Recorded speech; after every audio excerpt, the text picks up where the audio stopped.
Hello दोस्तों, कहानी की इस नई सीरीज में आप सभी का स्वागत है।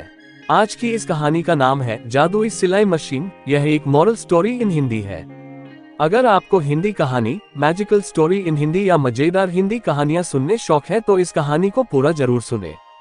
एक गांव में मनीराम नाम का एक बूढ़ा व्यक्ति रहता था। परिवार में केवल वह अकेला ही था, ना बच्चे, ना पत्नी और ना ही कोई रिश्तेदार।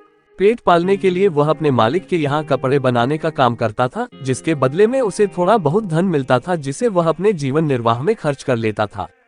एक दिन कनीराम अपने मालिक को अपने सिले हुए कपड़े दिखाने के लिए जाता है। उसके मालिक को उसके हाथ से सिले हुए कपड़े पसंद नहीं आते हैं। वह गुस्सा होते हुए कहता है, क्यों रे कनीराम, ये साड़ी है या फिर मछली पकड़ने का जाल? इसे तो ग्राहक देखते ही रिजेक्ट कर देंगे। इससे हमारी दुकानदारी पर बहुत गहरा प्रभाव पड़ेगा। क्या तुम हमें भूखा मरना चाहते हो? उद्धरण चिन्ह।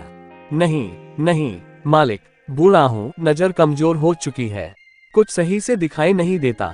एक आखिरी मौका दो, आगे से ऐसा नहीं होगा। उद्धरण चिन्ह। सुन रे कनीराम, तुम्हारे दादा और परदादा ने मेरे दादा की काफी सेवा की है। वह बहुत ही अच्छे कपड़े बनाया करते थे, जिन्हें बेचकर बाजार से काफी अच्छा दाम मिल जाता था। उन्हीं की बदौलत मैंने तुम्हें काम पर रखा हुआ है। अगर तुमसे काम ठीक से नहीं होता तो छोड़ दो। उद्धरण चिन्ह। नहीं मालिक, मैं बूढ़ा हूँ, इस उम्र में मुझे कोई काम भी नहीं देगा और मुझे कोई दूसरा काम भी नहीं आता। अगर आप मुझे काम से निकाल दोगे तो मैं भूखा मर जाऊंगा। उद्धरण चिन्ह। कनीराम की दुखियारी बातें सुनकर उसका मालिक कहता है, ठीक है, आखिरी मौका देता हूँ। अगर आगे से ठीक से काम नहीं किया तो मैं नौकरी से निकाल दूंगा। उद्धरण चिन्ह। ये सब सुनकर कनीराम घर वापस आने लगता है और सोचता है, इस संसार में बूढ़े और कमजोर व्यक्ति को हर कोई लात मारता है। ना बच्चे हैं, ना पत्नी है और आंखों से भी ठीक से दिखाई नहीं देता। करूं तो क्या करूं? उद्धरण चिन्ह। इतने में वह पेड़ की जड़ों से ठोकर खाकर नीचे गिर जाता है और बेहोश हो जाता है। पेड़ की आड़ में खड़ी सफेद साड़ी पहने चुड़ैल को कुछ आवाज सुनाई देती है। जैसे ही वह मुड़कर देखती है, उसे कनीराम जमीन पर बेहोश पड़ा हुआ दिखाई देता है। वह कहती है, मूर्ख इंसान, खुद ही अपनी मौत के मुंह में आ गया है। उद्धरण चिन्ह। फिर अगले ही पल वह उसे गौर से देखने लगती है और कहती है, ये तो बहुत ही खूबसूरत है और बिल्कुल मेरी तरह है। सिर पर थोड़े बहुत बाल, मुंह में 4 दांत और लकड़ी जैसे सूखे सूखे हाथ पैर, लेकिन चेहरे पर इतना सौंदर्य है कि मैं तो पागल हो गई हूँ। पता नहीं क्यों मुझे इससे प्यार हो गया है। उद्धरण चिन्ह। फिर वह अपने हाथ को बूढ़े कनीराम के हाथ में रख देती है और उसका भविष्य जानने लगती है। वह कहती है, ना बच्चे हैं, ना पत्नी है, उम्र 70 साल, सिलाई करता है और किस्मत हर जगह ठोकर मार रही है।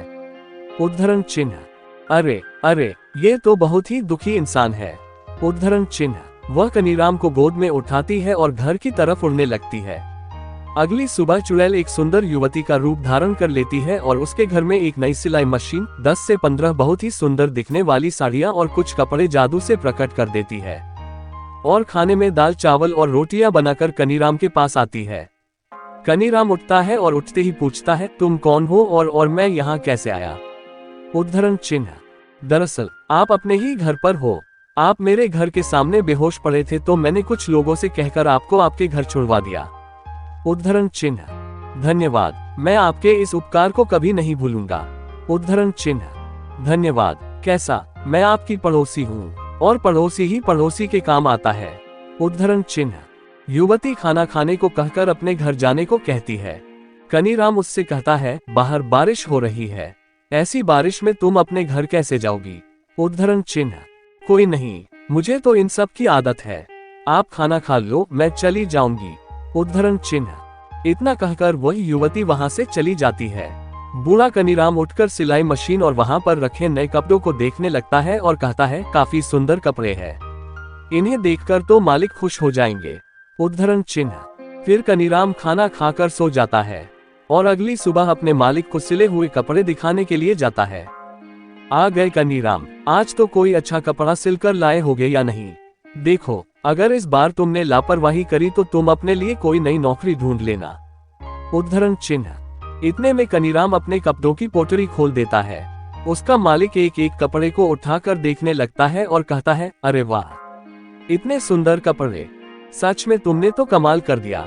इन कपड़ों का बाजार में अच्छा दाम मिलेगा और लोग मनचाहे दाम पर इन कपड़ों को लेना चाहेंगे। उद्धरण चिन्ह। अरे मुनीम सुनो, कनीराम को उसकी मेहनत का फल दे दो और नया कपड़ा और धागा भी दे देना ताकि कनीराम और भी नए कपड़ों की सिलाई कर सके।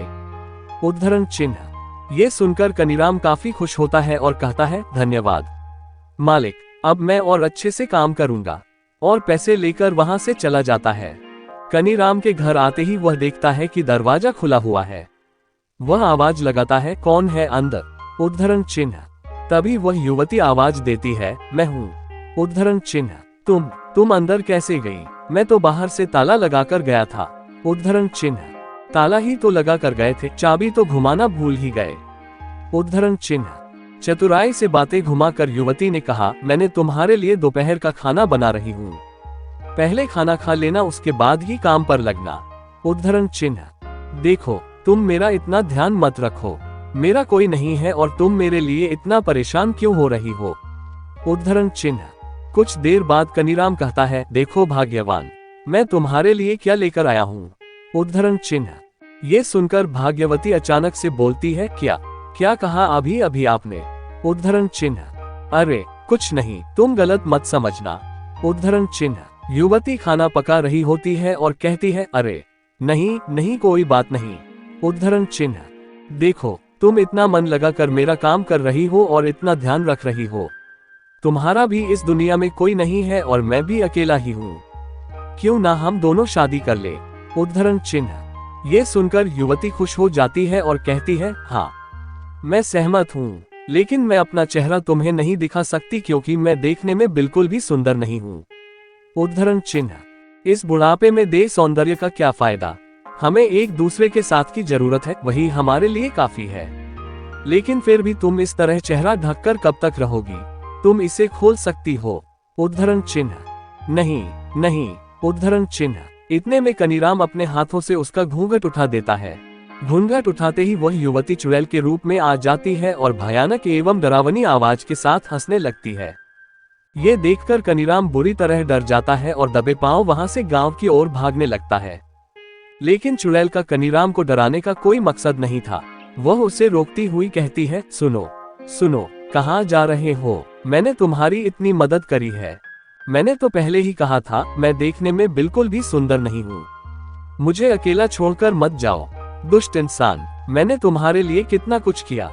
रोते हुए कहती है, चलो छोड़ो, मैंने जादुई मशीन और कुछ नए कपड़े अपने जादू से तुम्हारे इस घर में ही छोड़ दिए हैं। अपना ध्यान रखना और हंसी खुशी अपना जीवन जीना। उद्धरण चिन्ह। चुड़ैल भले ही डरावनी और भयानक थी, लेकिन स्वभाव से वह काफी कोमल और मददगार थी। रोते रोते आसमान में उड़ने लगती है और वहां से चली जाती है।